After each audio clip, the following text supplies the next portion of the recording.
जय हिंद मेरे दोस्तों। स्वागत है आप सभी का इस सत्र में। अब तक हमने देख लिया था ब्लड का जो चैप्टर चल रहा था, उसमें अब तक हमने ब्लड्स के पार्ट्स देख लिए थे। ब्लड्स में क्या क्या होता है, आरबीसी होता है, डब्ल्यूबीसी होता है, प्लेटलेट्स होता है, ठीक है। और इसके अलावा हम ये देख लिए थे कि ब्लड ग्रुप कैसे डिसाइड होता है, कौन कौन से प्रकार के ब्लड ग्रुप होते हैं। ए पॉजिटिव ए होता है, बी होता है, ए बी होता है। और साथ ही साथ इसमें एंटीबॉडीज भी देख लिए थे कि इनमें कौन सी एंटीबॉडीज पाई जाती है।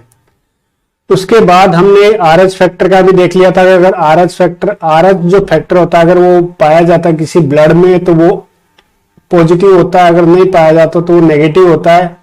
और अगर उसका पाया जाना और नहीं पाया जाना ये डिसाइड करता है कि अपना ब्लड ग्रुप पॉजिटिव है या नेगेटिव है।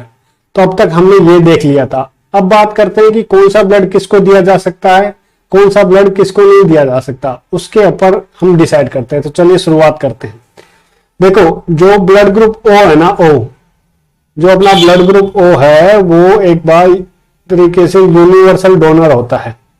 यूनिवर्सल डोनर कैसे? क्योंकि मैंने आपको बताया था ब्लड की जो आपकी जो ब्लड सेल होता है उसका आकार बताया था कैसा होता है। ओ का आकार एकदम गोल होता है, ऐसे गोल होता है। तो ये क्या होता है कि ये किसी को भी दिया जा सकता है, क्योंकि इसके ऊपर कोई एंटीजन ऐसा वाला नहीं होता, जो ऐसा वाला नहीं होता, ना ही ऐसा वाला होगा जो उस जब मान लो इसको ब्लड ग्रुप ए वाले के पास, ए वाले को छोड़ा जाए तो इसमें ऐसा कुछ होता नहीं है। तो ये जो ए वाले की जो एंटीबॉडी होगी वो किस प्रकार से होती है, मैंने आपको बताई थी। ए वाले की एंटीबॉडी आपको पाई जाएगी एसी वाली, ठीक है। तो एसी वाली पाई जाएगी। तो इसमें ये क्या होता है कि ये कुछ नहीं होते, ये जो है ना आपके ये जो गोल गोल, ये कुछ नहीं होता, इसमें कुछ नहीं होता, एकदम गोल गट्ट होता है। तो इसमें कोई फंसने का कोई चांस नहीं होता। ऐसे ही अगर सपोज करो सामने वाला जिसको आप ब्लड दे रहे हो, अगर उसका ब्लड ग्रुप बी है तो बी वाले में कैसी एंटीबॉडी होगी? बी वाले में एंटीबॉडी होगी एसी वाली, एसी वाली। तो एसी वाली को भी ये दिया जा सकता है, क्योंकि इसमें ये एकदम गोल होगा तो इसमें भी फंसने का चांस नहीं रहता। तो इसलिए ये ब्लड क्लोटिंग नहीं करती। तो आपको ये लॉजिक समझ में आ रहा होगा कि ओ क्यों यूनिवर्सल डोनर है, क्यों इसको सभी व्यक्तियों को दिया जा सकता है चाहे कोई सा भी ब्लड ग्रुप हो, ठीक है। अब एक आता है यूनिवर्सल रिसीवर। यूनिवर्सल रिसीवर क्या होता है कि आप उसको कोई सा भी ब्लड ग्रुप दे सकते हो। ये तो है कि ये आप किसी को भी दे सकते हो। इसको है कि आप कोई सा भी ब्लड ग्रुप चढ़ा दो, चाहे ए चढ़ा दो, चाहे बी वाला चढ़ा दो, चाहे ओ वाला चढ़ा दो, कोई सा ही चढ़ा दो, ये चाहे ए बी वाला चढ़ा दो। क्यों? क्योंकि इसमें सभी प्रकार के ये होते हैं, ठीक है। ये वाला अगर मान लो किसी का मान लो ए वाला होगा तो ये ए वाला है ना एंटीजन वो इसके साथ क्रिया कर लेगा, इसके साथ संयोजन बना लेगा, मतलब इससे जाके ये मित्रता कर लेगा। अगर किसी का बी है तो ये इससे के साथ जाके कर लेगा। अगर किसी के साथ ए ना ही ए और बी दोनों है तो इसमें दोनों ही पाए जाते हैं, ठीक है, ए बी वाले में। तो ये किसी के भी साथ सामंजस्य बिठा सकता है, इसलिए ये इसको क्या कहते हैं? Universal donor. Universal donor.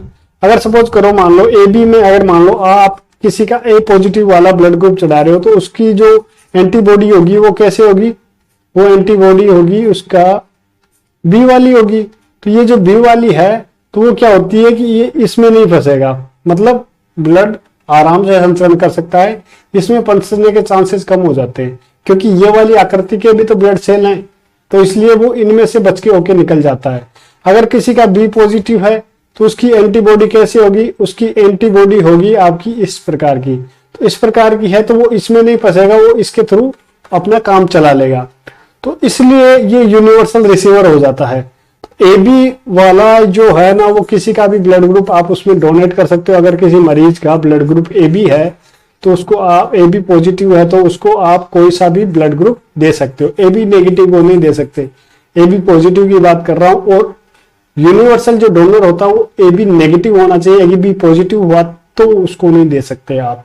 तो उसको ओ पॉजिटिव को ओ पॉजिटिव ब्लड ग्रुप देना होता है, और ओ पॉजिटिव इस दुनिया में बहुत ही कम पाए जाते हैं, ठीक है। ओ नेगेटिव और ए बी पॉजिटिव दोनों क्या हो गए? ओ नेगेटिव तो कौन सा हो गया कि किसी को भी दे दो, कोई टेंशन नहीं है। ए बी पॉजिटिव की बात करें, ए बी पॉजिटिव की बात करें तो ए बी पॉजिटिव क्या हो गया? यूनिवर्सल रिसीवर हो गया। ये इसको किसी का भी ब्लड ग्रुप दे दो तो कोई दिक्कत वाली बात नहीं है। तो ये तो हो गई ब्लड ग्रुप वाली बात। अब बाकी जो अदर ब्लड ग्रुप वाले हैं, सपोज करो ए इसके अलावा अगर मान लो ए पॉजिटिव वाला है तो ए पॉजिटिव को कौन सा ब्लड ग्रुप चलेगा, ए पॉजिटिव को चलेगा ओनली ए पॉजिटिव ही, या तो ए पॉजिटिव चढ़ाओ या उसका यूनिवर्सल डोनर कौन सा होता है ओ चलेगा। अगर किसी का ब्लड ग्रुप ए नेगेटिव है, सॉरी, अगर किसी का ब्लड ग्रुप ए नेगेटिव है तो उसको कौन सा चलेगा, ए नेगेटिव ही चलेगा प्लस ओ वाला चलेगा, ओ भी कौन सा, ओ नेगेटिव वाला। अगर किसी का ब्लड ग्रुप बी पॉजिटिव है तो उसको कौन कौन सा ब्लड ग्रुप वाला डोनेट कर सकता है, B positive plus O negative. अगर किसी का बी नेगेटिव है तो उसको कौन सा देना पड़ेगा, या तो बी नेगेटिव दो या फिर ओ नेगेटिव दो। अगर किसी का ब्लड ग्रुप ए पॉजिटिव है तो उसको आप ए पॉजिटिव भी दे सकते हो, ए नेगेटिव भी दे सकते हो, बी पॉजिटिव भी दे सकते हो, बी नेगेटिव भी दे सकते हो, ठीक है, और ओ नेगेटिव भी दे सकते हो तो ओ पॉजिटिव भी दे सकते हो, कोई सा ब्लड ग्रुप आप दे सकते हो। ऐसे ही किसी का अगर मान लो ए बी नेगेटिव है तो उसको कौन सा दोगे, या तो ए बी नेगेटिव या ओ नेगेटिव। तो ये इनका कॉम्बिनेशन बन जाता है ऐसे। तो इसको ध्यान रखना है, आपको एग्जाम में पूछा लिया जाता है कि ए पॉजिटिव है तो उसको कौन सा ब्लड ग्रुप चढ़ाया जा सकता है, या मान लो ए बी पॉजिटिव है तो उसको कौन कौन सा ब्लड ग्रुप दिया जाए। तो ऑप्शन में A positive, A negative, B positive, B negative ऐसे भी दिया हुआ रहेगा। तो ऑल ऑफ द अबव भी आंसर हो सकता है, ऐसे क्वेश्चन पूछे गए एग्जाम्स में। तो ये तो हो गया ब्लड ग्रुप का, ठीक है, कि कौन सा ब्लड ग्रुप किसको दिया जा सकता है, कौन सर्वदात्रा होता है, कौन सर्वग्राही होता है। अब मैंने आपको बता दिया था ब्लड सेल के ये जो कंपोनेंट्स आपको बता दिए थे। अब इसमें आपका जो रुधिराणु है, जो रुधिराणु है उसमें रुधिराणु के 3 प्रकार मैंने आपको बता दिए थे। रुधिराणु के 3 प्रकार मैंने आपको बता दिए थे। उनमें पहले हल्का फुल्का अंतर मैंने आपको बता दिया था। अब मेन अंतर जो है वो हम कवर करेंगे इसके थ्रू, ठीक है। देखो रुधिराणु में कितने क्या क्या चीजें होती है, 3 चीजें होती हैं। एक तो होती है आरबीसी, एक होती है प्लेटलेट्स, एक होती है डब्ल्यूबीसी, ठीक है। आरबीसी का आकार कैसा होता है, गोल चपटा होता है, गोल व चपटा। बीच में से क्या होती है, चपटी होती है। मैंने आपको वीडियो के थ्रू बताया था कि कैसे वो चपटी होती है।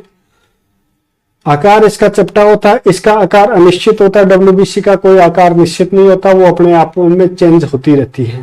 प्लेटलेट्स एक उत्तल लेंस की तरह होती है, वो आकार में अभी एक वीडियो आएगा उसमें भी आपको समझा दूंगा कैसा उसका आकार होता है। आरबीसी क्या होती है कि जैसे जैसे अपन अधिक ऊंचाई पे जाने लगते हैं वैसे वैसे इसका आकार बढ़ता जाता है, और आकार ब्लड में इसका आकार बढ़ता जाता है। यही कारण होता है कि जैसे हम ऊंचाई पे जाते हैं या पहाड़ों पर चढ़ाई करते हैं तो अपना जो आरबीसी का आकार है वो बढ़ जाता है, उसकी वजह से ब्लीडिंग होने लग जाती है। तो ब्लीडिंग होने का मेन कारण क्या होता है कि उसमें आरबीसी की जो है ना आकार वो बढ़ गया तो वो बाहर निकलने की कोशिश करता है। तो यही कारण होता है कि आपकी जो ऊंचाई पे जाने पे आपकी ब्लीडिंग हो जाती है, ठीक है। और इनकी बात करें तो डब्ल्यूबीसी मतलब अपरिवर्तित रहती है, प्लेटलेट्स में भी कोई अंतर नहीं पड़ रहा, चाहे ऊंचाई पे जाओ चाहे नीचाई पे जाओ। केंद्रक की बात करें तो आरबीसी में केंद्रक नहीं होता है, डब्ल्यूबीसी में केंद्रक होता है, प्लेटलेट्स में केंद्रक होता है। इसका क्या मतलब हुआ कि आप आरबीसी लेके ये पता नहीं लगा सकते कि ये कौन सा डीएनए की साइज का संरचना का पता नहीं लगा सकते आरबीसी के द्वारा। लाइसोसोम क्या होता है, इसमें क्या होता है कि आरबीसी में लाइसोसोम नहीं होता। लाइसोसोम नहीं होता, लाइसोसोम क्या होता है कि मृत कोशिका को खाने का काम करता है। जैसे अगर आरबीसी खत्म हो जाती है, उसका जो लाइफ साइकिल है वो खत्म हो जाता है, तो उसको आरबीसी लाइसोसोम इसमें होता नहीं है, इसलिए वो उसको नहीं खाता। इसके लिए क्या होता है, ब्लड में प्लीहा बताया था मैंने आपको पिछले वीडियो में बताया था कि प्लीहा को क्या कहते हैं, आरबीसी का कब्रिस्तान भी कहते हैं।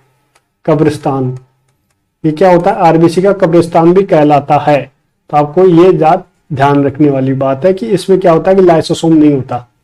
डब्ल्यूबीसी की बात करें और आरबीसी की बात करें तो जो ब्लड होता है अपना, ब्लड में रुधिराणु का 95% आरबीसी होता है, ठीक है। और अगर प्लेटलेट्स की बात करें तो 5% में जो प्लेटलेट्स और डब्ल्यूबीसी होते हैं, इनकी 10,000 के आसपास होती है, और इनकी 2.5 लाख से 3 लाख के आसपास आरबीसी होता है 1 ml में। और प्लेटलेट्स की बात करें तो आपकी कितनी होती है, 2.5 से 3 लाख इसकी होती है, जो लाखों में होती है 10 से 15 लाख के आसपास होता है रुधिराणु, मतलब ब्लड सेल का 95% आपका ये होता है। 20-25 लाख आरबीसी होती है 1 ml में। और अगर इधर की बात करें इनकी, तो ये कितना होता है, ये 2.5 से 3 लाख इनकी प्लेटलेट्स होती है, और 10 से 15 हजार आपके क्या होती है, डब्ल्यूबीसी होती है। ठीक है। ब्लड में अगर मान लो आरबीसी की कमी, आरबीसी में क्या होता है, हीमोग्लोबिन होता है, और हीमोग्लोबिन में क्या किससे बना होता है, वो एक लोह तत्व होता है, फेरस, यानी कि लोहा होता है।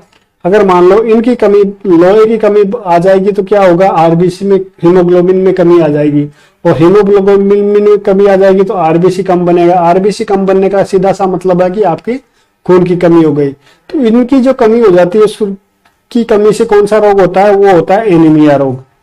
तो इसलिए अगर मान लो लड़के में अगर 14 हीमोग्लोबिन अगर 14 से कम है और लड़कियों में 13 से कम है, तो उससे क्या कहेंगे कि वो एनीमिया का शिकार है, उसमें खून की कमी है।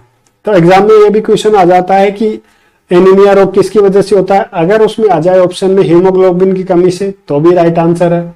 आपका लोहे की कमी से आ जाए तो भी राइट आंसर है। अगर बोले आरबीसी की कमी से तो भी आ जाएगा, या तो भी राइट आंसर है। और अगर बोले कि खून की कमी से तो भी राइट आंसर है। अगर ऑप्शन में तीनों चारों आ जाए तो भी उपरोक्त सभी इसका राइट आंसर होगा।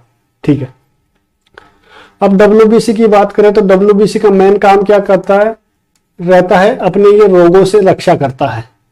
रोगों से रक्षा करता है तो इसके कितने प्रकार होते हैं, मैंने आपको पिछले वीडियो में बताया था। इसमें क्या होता है, एक तो एंटीबॉडी होती है जो रक्षा करती है, एक अलर्ट देती है कि कोई भी जैसे बाहरी प्रोटीन आ गया, बाहरी जीवाणु आ गया, तो एक अलर्ट दे देगा एंटीबॉडी, और बाहर का व्यक्ति आ गया, इसको मारो इसको मारो इसको मारो। तो ये किसको बोलेगा, लिम्फोसाइट को बोलेगा। लिम्फोसाइट क्या होता है, टी सेल। ये क्या होता है, जैसे लिम्फोसाइट को पता लगता है तो ये उस पर आक्रमण करके उसको खत्म कर देगा। बाहरी जो प्रोटीन, जो जीवाणु, वायरस जो कुछ भी होगा, ये इसको खत्म कर देगा, और ये खत्म करके अपना काम करके चला जाता है। इसके बाद क्या होता है, मोनोसाइट और न्यूट्रोफिल होता है। ये मोनोसाइट और न्यूट्रोफिल जो खत्म किया हो जाता है उसको खा जाते हैं। जो भी वायरस होता है, जीवाणु होता है, बाहरी जो कुछ भी आइटम होता है उसको खत्म कर देता है। तो ये इसको खा जाता है मोनोसाइट। और इथोफिल और बेसोफिल मैंने आपको बताया था कि ये खून को शुद्ध करने के काम में आता है। ठीक है। तो अब जैसे अगर मान लो किसी के पास एड्स हो गया, तो वो क्या करता है कि एड्स इतना खतरनाक होता है कि वो लिम्फोसाइट को पहले मार देता है। सबसे पहले इस पे अटैक करता है लिम्फोसाइट पर, तो वही मर जाता है। तो फिर वो उस जीवाणु को मार नहीं पाता, इसलिए फिर वो रोग हावी हो जाता है और शरीर की प्रतिरोधक क्षमता इसलिए कम हो जाती है। एड्स और कैंसर में यही कारण होता है। एचआईवी और इसमें जो आपका कैंसर हो गया, उसमें क्या होता है कि लिम्फोसाइट ही बेचारा मर जाता है। जब लिम्फोसाइट ही मर गया तो उसको वायरस को मारेगा कौन। तो ये इसका मेन कारण होता है कि एचआईवी का अभी तक इलाज नहीं ढूंढ पाए, और कैंसर का इलाज इसीलिए अभी तक संभव नहीं हो पाया है। अब थर्ड आता है प्लेटलेट्स। प्लेटलेट्स क्या होता है, अपने शरीर को शक्ति प्रदान करता है, एकदम ऊर्जावान बनाए रखता है। जैसे अगर प्लेटलेट्स में कमी आ जाएगी तो अपने जो शरीर में है ना, वो एकदम सुस्ती रहेगी, चलने में दर्द होगा, हाथ पैर में दर्द होगा। तो प्लेटलेट्स कब कम हो जाती है, जब आपके को डेंगू बुखार हो जाए, मलेरिया हो जाए, तो उस केस में क्या होती है, आपकी प्लेटलेट्स कम हो जाती है। तो इसलिए लोग जो उसको बढ़ाने के लिए लोग क्या देते हैं, आपको गिलोय देते हैं, एलोवेरा देते हैं, लिक्विड खाना खाने के लिए कहते हैं, बकरी का दूध पीने के लिए देते हैं, फल देते हैं, पपीता ये खाने के लिए, या पपीता के जो कच्चे पत्ते होते हैं उनको पीने की आपको सलाह देते हैं, जिससे क्या होता है, प्लेटलेट्स बढ़ जाती है। अगर आप में आरबीसी की कमी, आप एज ए स्टूडेंट हो या कोई भी व्यक्ति हो, आरबीसी और डब्ल्यूबीसी की कमी आती है, आप डॉक्टर को सलाह लेके इसको बढ़ाया जा सकता है। आरबीसी की कमी के लिए आपको आयरन की गोलियां दी जाती है। गवर्नमेंट के जो प्राथमिक जो चिकित्सा केंद्र है उसमें आयरन की गोलियां लड़कियों के लिए फ्री में दी जाती है। डब्ल्यूबीसी में कमी है तो आप डॉक्टर की सलाह से वो आपको एंटीबॉडीज जो आपको मेडिसिन देके आपको ये डब्ल्यूबीसी और आरबीसी को आपको बढ़ाने की दवाई देके आप उससे बढ़ा सकते हो, क्योंकि तीनों की कमी ही आपके लिए नुकसानदायक है। अगर आप एज ए स्टूडेंट हो, आरबीसी की कमी होगी तो आपकी एकदम चुस्ती दुस्ती रहेगी, डब्ल्यूबीसी की कमी रहेगी तो आप जल्दी बीमार पड़ जाओगे, और प्लेटलेट्स की कमी रही तो वैसे ही आप में शक्ति नहीं रहेगी, काम करने की इच्छा नहीं रहेगी। ठीक है, इच्छा तो आरबीसी की वजह से नहीं रहती, और प्लेटलेट्स की कमी रहेगी तो आप में वैसे काम करने का जो मन है, जो शक्ति है, वही नहीं रहेगी। आशा करता हूं ये समझ में आ गया होगा। अब अपना नेक्स्ट टॉपिक है, जब अपन कट जाते हैं तो अपना जो रक्त का थक्का कैसे बनता है। कुछ देर बाद अगर कट जाते हैं अपन तो अगर उसको ऐसे बांधे रखते हैं तो थोड़ी देर में वो खून जम जाता है और एक पपड़ी सी आ जाती है। वो कैसे बनता है? तो उस पपड़ी को बनने का जो कहते हैं उसे कहते हैं क्लोटिंग। क्लोटिंग कहते हैं यानी कि रक्त का थक्का जमना या रक्त का जमना। ठीक है, ये कैसे काम करता है? देखो अपनी ब्लड, ये रक्त का थक्का जमाने का काम किसका होता है? प्लेटलेट्स का होता है। ठीक है, शक्ति तो प्रदान करती है प्लेटलेट्स, साथ ही साथ क्या काम होती है इसका? इसका मेन काम क्या होता है? रक्त का थक्का जमाना। आपको लिख लेना है, रक्त का थक्का जमाने का काम भी किसका होता है? प्लेटलेट्स का होता है। अब ये कैसे ऑपरेट होता है अपनी बॉडी में, कैसे ऑटोमेटिक होता है? तो इसके लिए क्या होता है कि 4 प्रोसेस होती है, 4 प्रोसेस, और 4 प्रोसेस को पूरा होने में आपको लगभग 4 मिनट का समय लगता है। 4 मिनट का समय लगता है। अब जैसे मान लो कहीं कट लग गया तो अपने जो शरीर में प्लेटलेट्स, उसको क्या बोलते हैं? थ्रोम्बोसाइट। प्लेटलेट्स का अंग्रेजी में नाम क्या होता है? थ्रोम्बोसाइट होती है। थ्रोम्बोसाइट जैसे ही वायु की उसमें आएगी, थ्रोम्बोसाइट जैसे आपके वायु के संपर्क में आएगा तो क्या बनाएगा? थ्रोम्बोप्लास्टिन बना लेता है। और ये थ्रोम्बोप्लास्टिन क्या कहता है कि भाई साहब कट लग गया, कट लग गया, क्योंकि जैसे अपने शरीर में ब्लड बहता रहता है, ब्लड बहता रहता है, इसका मतलब होता है कि इसमें प्लेटलेट्स भी होती है, वो बहती रहती है। जैसे वायु में संपर्क में आए ये जो थ्रोम्बोसाइट है वो क्या बना लेगा? थ्रोम्बोप्लास्टिन। और थ्रोम्बोप्लास्टिन क्या करता है कि अब जाओ जी ब्लड को जमाओ, ब्लड को जमाओ। अब ये कहता है कि मैं अकेला कैसे जमाऊं? ये क्या कहता है? अपनी कैल्शियम की मदद लेता है, और कैल्शियम की मदद लेके क्या कहता है कि अपन को ब्लड जमाना है, ब्लड जमाना है, ये कहता है। तो वो कहता है कि हम दोनों कैसे जमाएं? अब ये कहता है कि एक व्यक्ति है जो ये काम कर सकता है। वो कौन है? प्रोथ्रोम्बिन। प्रोथ्रोम्बिन क्या होता है कि बॉडी में इनएक्टिव रूप से पड़ा रहता है। प्रोथ्रोम्बिन इनएक्टिव रूप से पड़ा रहता है, और जैसे ही थ्रोम्बोसाइट और कैल्शियम जाके इसको बताते हैं, एक एक्टिवेट करते हैं इसको क्या करते हैं? जगाने का काम करते हैं एक तरीके से। इसको एक्टिवेट करते हैं तो क्या बोलता है कि जैसे प्रोथ्रोम्बिन एक्टिवेट हो गया तो वो क्या बन जाता है? थ्रोम्बिन। और थ्रोम्बिन और जो फाइब्रिनोजेन है वो मिलके क्या बनाता है? फाइब्रिन बनाता है। थ्रोम्बिन अब क्या बोलता है किसी को? फाइब्रिनोजेन को। वो कहता है कि आप दोनों मिलके हम एक क्या बनाएंगे? फाइब्रिन का बनाएंगे, एक जाली बनाएंगे। तो ये क्या होती है? फाइब्रिन एक जाली का टाइप होती है। ये दोनों मिलके क्या बनाते हैं? जाली बना लेते हैं। और जाली बनाते ही जाली जम जाती है, जहां पे कट होते हैं वहां जाली लगा देते हैं। जाली लगते ही क्या होता है? आरबीसी, डब्ल्यूबीसी और प्लेटलेट इसमें फंस जाती है, और वहां पे एकदम रक्त का थक्का जम जाता है। ये प्रोसेस कैसी होती है इसको हम एक वीडियो के थ्रू समझेंगे। ठीक है, तो वीडियो के थ्रू समझना है अपन को, तो मैं आपको बताता हूं कि वो हम एक 3D इफेक्ट वाला वीडियो है, उसके द्वारा हम इसको समझने की कोशिश करेंगे। ठीक है,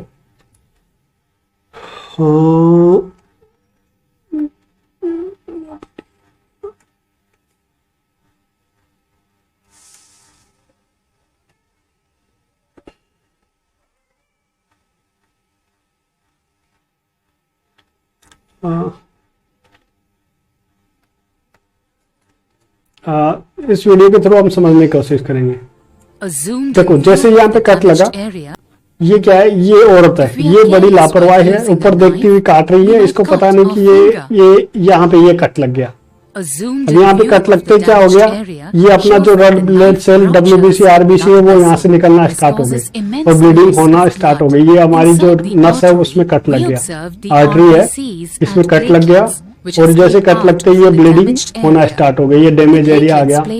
अब जैसे डैमेज एरिया आ गया ना, तो अब अपने रेड आरबीसी में क्या होता है कि ये जो है ना ब्लड प्लेटलेट्स, इसमें क्या होगा? थ्रोम्बोप्लास्टिन निकलता है। थ्रोम्बोप्लास्टिन निकल दिया, और ये कैल्शियम आयन के साथ मिलके क्या बोलता है कि ये प्रोथ्रोम्बिन को जगाते हैं, इसको एक्टिवेट कर दिए। जैसे ये एक्टिवेट हो गया, ये एक्टिवेट होके इसके किसके संपर्क में आता है? ये संपर्क में आता है फाइब्रिनोजेन के, और फाइब्रिनोजेन मिलके क्या बनाता है? एक फाइब्रिन बनाता है। और ये फाइब्रिन क्या होता है कि एक जालीनुमा आकृति बन जाती है। एक तरीके छोटे छोटे क्या होता है कि रेसे बना देती है ये, तो रेसे बनाते ही ये देखो ये जालीनुमा आकृति क्रिएट हो गई। जैसे ये जालीनुमा आकृति क्रिएट हो जाती है तो ये आरबीसी WBC, प्लेटलेट सारी इसके आके चिपक जाती है। चिपक जाती है तो ये क्या होता है कि खून अब बाहर निकलना बंद हो जाता है। अब जैसे ये देखो, ये क्या हो गया, पूरा एकदम ब्लड क्लॉट हो गया। अब इसके नीचे ये RBC WBC इसके ऊपर जम जाएगी, ये एकदम पूरी एकदम जाली बना देती है। और जैसे ये जाली बना देती है, अब ये RBC WBC यहाँ पे निकलना स्टार्ट, मतलब निकलना बंद हो जाते हैं। तो ये होती है एकदम ब्लड क्लॉटिंग। आशा करता हूं आपको समझ में आया होगा। ठीक है, इस वीडियो के थ्रू आपको सही तरीके से समझ में आ गया होगा। अब चलिए इसको एक संक्षिप्त रूप में देना चाहते हैं। अच्छा, रक्त के थक्का के जमाने के लिए क्या क्या चीज होती है, एग्जाम में कभी भी ये पूछ लिया जाता है। फिर रुधिराणु क्या कौन सा जिम्मेदार होता है, इसके लिए जिम्मेदार होता है थ्रोम्बोसाइट। थ्रोम्बोसाइट का क्या मतलब हो गया, एकदम प्लेटलेट्स। प्रोटीन कौन सा होता है, इसमें होता है प्रोटीन होता है फाइब्रिनोजेन और प्रोथ्रोम्बिन। ये दो प्रोटीन मिलके क्या बनाते हैं, इसमें कौन कौन से प्रोटीन काम में आते हैं रक्त का थक्का बनाने के लिए, फाइब्रिनोजेन और प्रोथ्रोम्बिन। तत्व या धातु कौन सा यूज में होता है, तो इसमें धातु यूज में होता है कैल्शियम। विटामिन कौन सा काम आता है, के। आपने सुना भी होगा कि रक्त का थक्का जमाने के लिए कौन सा विटामिन जिम्मेदार होता है, तो विटामिन के। केवल विटामिन के से आपका रक्त का थक्का नहीं जमता, ये सारी चीजें, ये सारी प्रोसेस होती है तब जाके रक्त का थक्का जमता है। ये तो बच्चों वाली बात हो गई कि विटामिन के रक्त का थक्का जमाने के लिए जिम्मेदार होता है। विटामिन के का क्या काम होता है, विटामिन के का काम होता है ये उत्प्रेरक के रूप में कार्य करता है। ये इनको कहता है कि फटाफट फटाफट का थक्का जमाओ, जाली बनाओ, ये बनाओ, वो बनाओ। तो इसका काम क्या होता है कि उत्प्रेरक के रूप में काम करता है। अब सांप कट जाए तब आपका रक्त का थक्का जमे बने तो अच्छी बात है, लेकिन अगर ब्लड में रक्त का थक्का जमने लग जाए तो उससे खतरे वाली चीज भी यही है। अगर मान लो आपका ब्लड बह रहा है, अगर वहां रक्त का थक्का जम जाएगा तो क्या हो जाएगा, ब्लड प्रेशर बढ़ जाएगा वहां पर, क्योंकि ब्लड जो है 80 से लेके 120 की स्पीड से गति करता है। अगर मान लो कहीं बीच में अगर रुकावट पैदा हो जाती ब्लड में तो क्या हो जाएगा, यहाँ पे एकदम प्रेशर क्रिएट हो जाएगा। जैसे प्रेशर क्रिएट होगा तो यहां से क्या हो जाएगा, ब्लास्ट हो जाएगा। तो वो आपका नहीं होना चाहिए। तो इसके लिए ब्लड में क्या होता है कि हेपरिन होता है, एंटी क्लोटिंग एजेंट होता है, जो कि ब्लड रक्त को थक्का जमने से रोकता है। हेपरिन क्या कहता है, अरे भाई साहब कोई ब्लड का क्लोटिंग नहीं बनाएगा, जैसे ब्लड का क्लोटिंग बनाएगा मैं साले को उसको नष्ट कर दूंगा। तो हेपरिन क्या कहता है कि एंटी क्लोटिंग एजेंट होता है हेपरिन एक तरीके से। जैसे ही कोई ब्लड क्लोट करता है ये आ जाता है क्लोट, ये इसकी मौजूदगी में ब्लड क्लोटिंग हो ही नहीं सकती, क्योंकि इसका काम ये है कोई भी क्लोट करेगा ये इसको आके नष्ट कर देगा। लेकिन हेपरिन का सबसे बड़ा क्या चीज होता है, वायु के संपर्क में आता है, ये क्या हो जाता है, नष्ट हो जाता है। ठीक है, अब भाई शरीर का सिस्टम ऐसा होना चाहिए कि कट लगते ही तो क्या हो जाना चाहिए, ब्लड क्लोट हो जाना चाहिए, रक्त का थक्का जम जाना चाहिए। जैसे ही कट ना लगे तो कोई क्लोटिंग नहीं हो। तो भगवान ने क्या बनाया, एक हेपरिन बना दिया, और हेपरिन में ऐसा गुण डाल दिया कि जैसे तुम वायु के संपर्क में आओगे तुम नष्ट हो जाओगे, और जैसे ही वायु अगर नहीं रहेगी तो तुम उसकी मौजूदगी में कोई क्लोट नहीं कर सकता। तो भगवान ने इस तरीके से अपनी बॉडी में ये हेपरिन नामक तत्व उसमें दिया है। तो ये क्या करता है कि जैसे वायु के संपर्क में आता है ये मर जाता है, और ये प्रोसेस फिर इनको प्रोसेस करने का मौका मिल जाता है और ये ब्लड क्लोट कर देते हैं। जैसे अगर वायु नहीं है ब्लड के अंदर है तो ये हेपरिन इसको डीएक्टिवेट कर देता है, और जैसे वायु आ जाती है, क्योंकि चोट लगेगी वायु के संपर्क में आएंगे, तो ये क्या हो जाता है, डीएक्टिवेट हो जाता है, और ये क्या हो जाता है, एक्टिवेट हो जाता है। तो ये सारी अपन ब्लड की क्या होती है, एकदम प्रोसेस होती है। आशा करता हूं ये वीडियो से आपको समझ में आ गया होगा कि ब्लड क्लोटिंग कैसे होती है, कौन सा ब्लड किस रोगी को चढ़ाया जाता है, और RBC WBC और प्लेटलेट्स में जो अंतर है वो आपको समझ में आ गया होगा। आगे की प्रोसेस में, अगले की वीडियो में हम देखेंगे कि अगर मान लो पिता का ब्लड ग्रुप A पॉजिटिव है, माता का B पॉजिटिव है, तो बच्चा कौन से ब्लड ग्रुप का पैदा होगा, उसकी क्या संभावना है, कौन कौन से ब्लड ग्रुप के परम्यूटेशन कॉम्बिनेशन बनेंगे, वो हम अगली वीडियो में कवर करेंगे। तब तक के लिए क्या है, जय हिंद, जय भारत, राम राम। ध्यान रखिए अपना और अपनों का।